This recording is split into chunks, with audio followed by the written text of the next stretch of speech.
C'est la grosse annonce très attendue de ce Mobile World Congress 2015. Évidemment, c'est Samsung. Évidemment, c'est S6, le Galaxy S6 classique et le Galaxy S6 Edge avec ses écrans sur les côtés, ces deux écrans. En réalité, c'est un écran en façade et deux écrans sur le côté. C'est vraiment des produits de rupture. Je vais y revenir, le design change et la philosophie, l'ADN de Samsung, la batterie amovible, la coque amovible, l'accès au slot carte mémoire micro SD, c'est fini. On a une nouvelle philosophie chez Samsung. Il y a un vrai changement. On va voir si ça plaît à la communauté Samsung. En tout cas, moi, ça me parle. On va voir ça ensemble. Alors notre Galaxy S6, là c'est la version classique, c'est pas avec les bords incurvés. Alors déjà en façade, bon, on voit que ça bouge pas trop en façade, on a juste une occupation de l'écran qui a été encore améliorée avec des bordures qui sont encore plus fines qu'auparavant. On a un 5,1 pouces en façade avec une définition QHD, donc de la très haute définition. On l'a déjà dit, hein, cette très haute définition ne sert pas à grand chose sur un écran de 5,1 pouces. En termes de densité de pixels, ça fait du 571 ppi, pixels par pouce. Bon voilà, c'est très défini. Tiens, on va mettre une petite photo pour se rendre compte un petit peu. Plus que la très haute densité de pixels, c'est véritablement la qualité de l'écran. Donc un Super AMOLED, encore une fois, c'est la force de Samsung. Ça, on a l'habitude. Un écran Super AMOLED, super défini, mais qui a d'excellents angles de vision, super restitution de la couleur aussi, des contrastes profonds. Non, en termes d'affichage, ça a toujours été de la bombe chez Samsung. Ça ne bougera pas sur le S6. Ce qui bouge en revanche, et ça je l'ai évoqué, c'est vraiment la philosophie. Qu'est-ce qui se passe à l'arrière ? À l'arrière, c'est une belle coque en verre, en fait un revêtement Gorilla Glass 4, donc la dernière génération de Gorilla qui est censée être encore plus solide qu'auparavant. C'est surtout une coque qui n'est plus amovible. Voilà, donc exit l'accès à la batterie, exit la coque en plastique souple qui pour certains faisait cheap, mais qui était très solide. Hein. Chez Samsung, le plastique c'est fantastique. Le plastique c'était surtout très solide. Donc là on n'a plus accès à la batterie. C'est dommage puisque ça rendait une machine très pérenne. Autre retrait, on va dire, c'est l'absence de slot pour carte mémoire. Il y a 32, 64 ou 128 Go de stockage interne non extensible. Je reviens rapidement sur la batterie. Donc je l'ai dit, elle est non amovible. Par contre, la batterie est intégrée et elle a surtout un chargeur à induction intégré. Il y a des bases qui seront proposées où on pourra poser son smartphone et on pourra les recharger directement. Autre évolution, c'est le Quick Charge. C'est un chargement ultra rapide.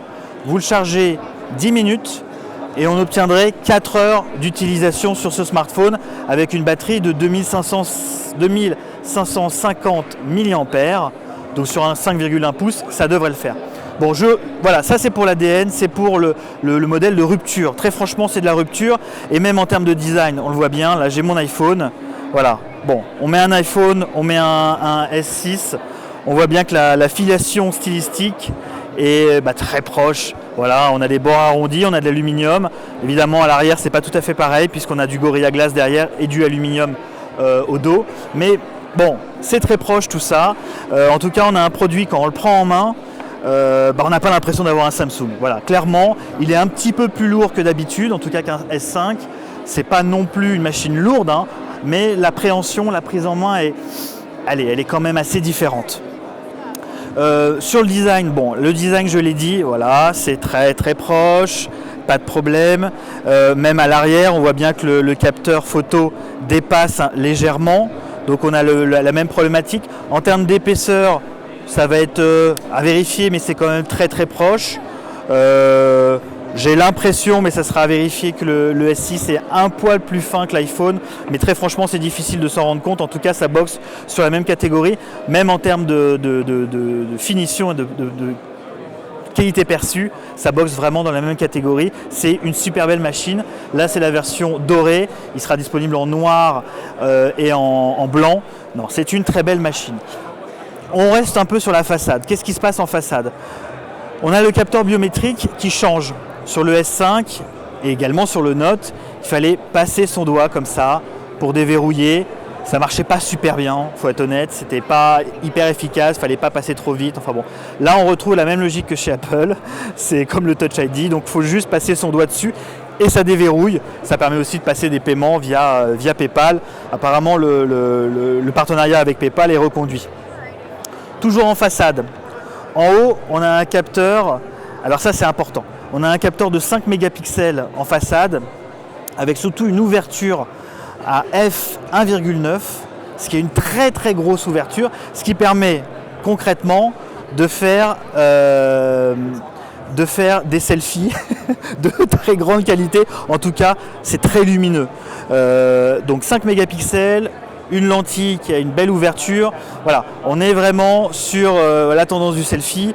Et voilà, encore une fois, quand on compare par rapport à ce que fait Apple, on reste sur du 1,9 je crois chez Apple, ou 1,2, je ne m'en souviens plus. Bon voilà, la définition est moindre. Et puis voilà, toujours la possibilité de lancer des gestures pour pouvoir lancer ces selfies.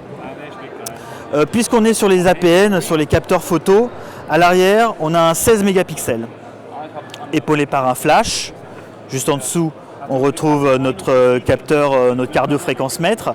On avait déjà ça sur le S5 et sur le Note 4. Capteur de 20 mégapixels, toujours avec cette formidable ouverture de 1,9. Donc c'est génial pour faire des photos en basse luminosité. Ça, c'est vraiment super confortable. Et également une stabilisation optique. Ça aussi, on l'avait sur le Galaxy Note 4. Voilà, ça va être un photophone, mais ça aussi, Samsung nous l'a habitué. D'un côté sur les écrans, mais aussi la capture photo.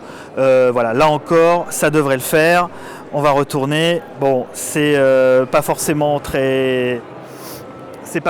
très bon exemple parce que voilà, mais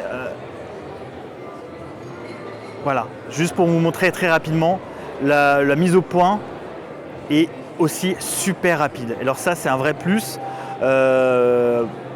Mise au point très rapide, capture vidéo en 4K. Bon, ça, c'est pas non plus nouveau.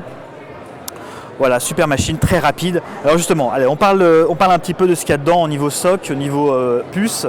C'est pas du Qualcomm, c'est de l'Exynos. Et c'est pas un Exynos, c'est pas n'importe quel Exynos, c'est un Exynos qui a une gravure ultra fine, c'est du 14 nanomètres.